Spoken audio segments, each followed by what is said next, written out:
don't have feeling desires. I have should desires or desires because of the contrast, but it doesn't seem to be authentic. Well, here's the thing. Something's going on in life, so you know what you don't want.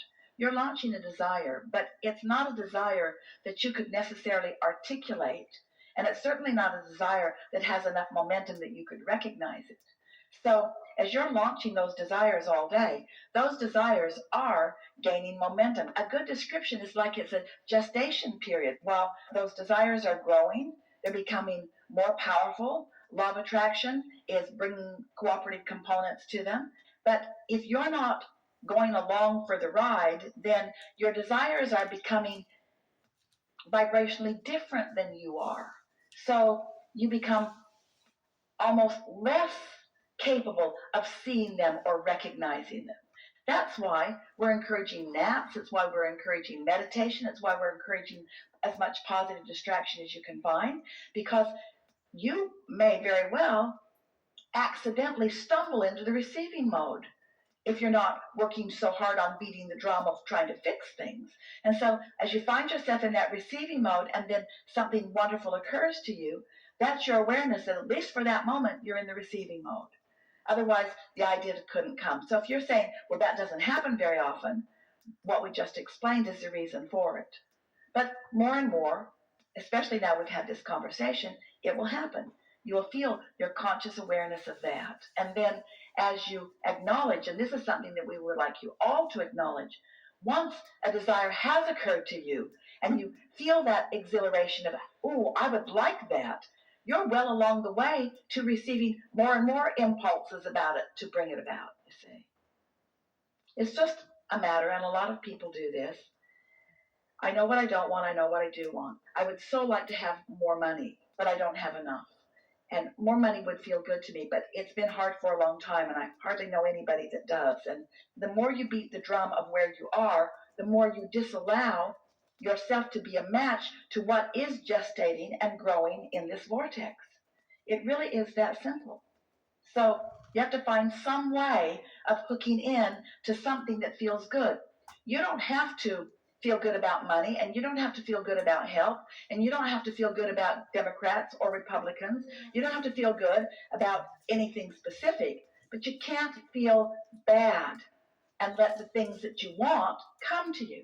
So while we say, find one thing that feels good and use it as your reason for being in the receptive mode where all problems will then be solved, most people instead find the one thing, even though there may be many, that make them feel uncomfortable, and they use that as their excuse to deprive themselves from the receptive mode, and then not being in the receptive mode becomes the big problem, you see. It always is. We don't know of anything that anyone wants. A pile of money, a material object, a relationship, a circumstance, an event, everything that you want is because you believe you would feel better in the having of it. And yet, it's a little ironic that so many things that humans think about keep them from being in the place where they can receive the path or the ideas to what they are wanting. And so, we don't know another way to say it other than you have to care about feeling good enough that you find thoughts that feel good. It is that simple. That is the key to living happily ever after that you're looking for. Just find some reason to feel good. And if you can't find a reason to feel good, then take a nap. And when you wake up, look for a reason to feel good. And if you can't find a reason to feel good, take another nap. And when you wake up, look for a reason to feel good. And if you can't find a reason to feel good, take another nap. And pretty soon, within a year or so, when you wake up, you'll find something that is easy to feel good about. And as you begin fixating on that, so that you're feeling good more of the time, then it sort of breaks loose. Sometimes people said, and some of you have experienced it, when you first begin hearing us or something like this, where you're understanding that your thoughts matter, and so you are more deliberately directing your thoughts to better feeling things, then avalanches of things that you've been wanting for a while begin to flow into your experience. Did you have that experience in the beginning? Where just for a little while you believed in your ability of positive focus, and you focused positively, and things did turn around for you at first. And then, after a while, it's not as evident. And we say it's like pulling a rubber band back. When you let go of it, it's going to go pretty far. It's like putting a lot of things in your vortex and then chilling out, and a lot of things are ripe and ready to receive, you see. But you didn't come just to want and then receive, and then want and then receive, and then want and then receive. You didn't come to say, I want $1 million, boom, there it is. You didn't come to say, I want a relationship. Oh, hello, I've been waiting for you for a second. Yeah. You came because you knew that life would help you choose for yourself, and then you wanted the exhilaration of toning yourself or tuning yourself to the frequency that would allow the cooperation of the universe to yield it to you in this incremental, delicious dance all along the way. You say things, most of you don't mean it, that the joy is in the journey, but the joy really is in the journey, because there's never going to be an ending to what you are desiring, you see. So when you get on the other side of this just a little bit, and you begin to notice that you can set an intention and, to watch how quickly the universe will yield to you the things that you're wanting, it is a wonderful thing to see. Simple things, not big world-changing things, although those are your capabilities as well, but just these everyday things that just make things go better for you. Esther and her friend got off the airport in Minneapolis to change planes, and they were at A gate, and their departing gate was at F gate. And Esther just had a feeling when she saw F. F gate is probably far. F probably means far, far, far away. It's just the impulse that she had when she realized that. And so she looked around, and there was an airport employee sitting on one of those motorized carts. And Esther looked at him, and he looked at her, and Esther looked at him, and he looked at her. And Esther knew she wanted him. She really wanted him. And he knew Esther really wanted her. And he smiled at her, and she says, is F gate far? And he said, yes, get on. Get on. And they rode and rode and rode down this way and over there and down there. And Esther saw miles and miles of people dragging their bags through the airport. Miles and miles. It seemed like they rode on that cart for 10 minutes. Esther was the horn. Beep, beep, beep, beep, beep, beep. People had to get out of the way. It's a long way. There's a long way. But the universe yields. The universe yields to you what you want and what you need, when you want it and when you need it. It's just a never-ending stream of those wonderful opportunities for you. And even with Esther, often you miss the opportunity for something wonderful to happen because you're fixated on something not wonderful that's happening. And that's the key. You got to not notice the things that aren't so good and give your undivided attention to things that are so good, so that you're tuning yourself to the receptive mode of more good things.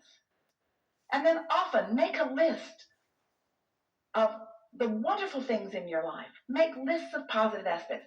Tune yourself to what is working. There's so much that is. But your very thoughtful mind, you're a very focused person. You are an objective, reasonable person, too. You've trained yourself to be that way. So you've trained yourself deliberately to weigh the pros and the cons and the pluses and the minuses. And, of course, that's all part of decision-making. But humans, we love you so much. You're so stuck in step one. It's time for you to let go of the cons and the minuses and give all of your attention to the pluses and the pros. Give all of your attention to the things that feel good, and then watch how the slightest tweaking of your vibration can tip the balance on the fulcrum, and wonderful things will become predominantly obvious to you. New things. One quick follow-up about good feeling thoughts. At times when I have a negative feeling thought, and I say, Esther says, reach for a good feeling thought. I don't know how to do that or exactly what that is. Well, sometimes you can't find one. Esther started these days, since this driving analogy, to say to herself, rumble strip, because what picture that paints in her mind is, here's a rumble strip, and right now it's easy to just get back in my lane. But if I don't, then rumble strip and all four wheels are on the other side, and then off we go in conversation and until she suffocated herself right out of alignment, you see. And so it's being sensitive to the early subtle stages. The sooner you realize you have negative emotion, the sooner that you can do something about it. But really, while we've been teaching that and things like that for a very long time, because we know that you can do a much better job than you are doing as a focusing being that you all are, that you could focus yourself in a more positive way, we also know that law of attraction is going to give you more stuff that's like what you're thinking about than the other. So it's logical that you would go down that negative trail for a little while until you either sleep or something happens to help you to make a stronger decision. So the key, really, the easier key is to get out ahead of it. So you wake up and you don't feel bad. That's the time to start thinking the good thoughts and getting the momentum going on them, you see. So just wake up every morning with that intention and then watch what happens with that. Sometimes I wake up with the effect of negative, bad dreams. Is that an indication that my mind is just It's an indication of where your momentum has been. Okay. That's all. It's not an indication of where your thoughts must be, but it's an indication of where your momentum has been. And so just say to yourself, well, I'm changing that gradually. Say nice things to yourself, all in good time. And I'm getting the hang of this, and I have an understanding of how it works. And I'm not excellent at applying it, but at least I understand the basics of it. And I'm getting better and better at it. And my life's pretty good in this way, and this way, and this way, and this way. And I don't have to solve all these problems at once. And most of the things I worry about are not even my problem to solve anyway. And life is going along well for me, and look how well I am living, and I'm happy about what I know, and I'm glad to know this, and I'm glad to know what negative emotion means, and at least I can do something about it. And sometimes it's easier to do something about it than others, and sometimes it's just harder, and sometimes if there's a lot of momentum going, I just give in to the negative momentum. Why fight it? Here's something that we've been saying to Esther recently, and this is a really important thing. Law of attraction is the one who is responsible for the harmony. So if you've got some negative thoughts going on, law of attraction will bring you more thoughts that harmonize with those negative thoughts. Just like law of attraction will bring you more thoughts that harmonize with your positive thoughts. It's not your job to make yourself right with everything that exists. You can't. There are all kinds of people with all kinds of different intentions that you don't want to ever harmonize with. And this was something that was a big misunderstanding for Esther, because she thought that what we were teaching was that she was supposed to take someone that she couldn't find any vibrational alignment with and do enough focus wheels that she accomplished vibrational alignment. Even though we've been telling her for a very long time, her and the rest of you, that when you find alignment with who you are, one of two things will happen. Either the person or the situation that is the problem will acquiesce to what you are wanting, or they will vibrate right out of your experience. In no case did we say that it is hers or your job to find harmony with things that are not harmonious, you see. So we want you to just give yourself a break, but we also want you to stop beating up on yourself with unharmonious thoughts, because there's no point in torturing yourself with things that just don't feel good. And as you care about the way you feel, then it becomes easier and easier. Someone earlier was talking about being a problem solver, and you are too, a problem solver. But problem solvers who are light on the touch of the problem are really good problem solvers. Problem solvers who dig into the problem and scrutinize the problem, you're not good problem solvers, you're problem promoters. You see. Say, give the problem a light touch, and then stand back and wait for the solution to dawn on you at times when you're not thinking about the problem.